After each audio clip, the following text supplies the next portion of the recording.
Zim, kau tahu kan dah nak puasa? Tahu? Kau dah ready belum? Dah, aku dah ready lah. Kau tahu niat puasa? Bukan takat niat puasa ni. Niat hati kau pun aku tahu. Okey. Apa niat puasa? Aduh, lupa pula. Sekejap, kita try ingat balik.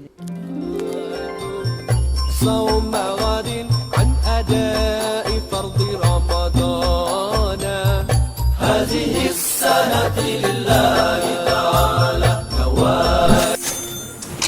Ui, duit masuk siap. Aduh, time ni pula masuk gaji. Kes, ingat balik. صوم غد عن أداء فرض رمضان. Assalamualaikum dan selamat pagi semua. Aduh, Hari ni kita ada event baru. apa lagi ni? Saya perkenalkan Ifas sebagai digital marketing dan juga designer di bawah seliaan Abang Aidil. Masa ni juga budak baru nak masuk. Perkenalkan diri.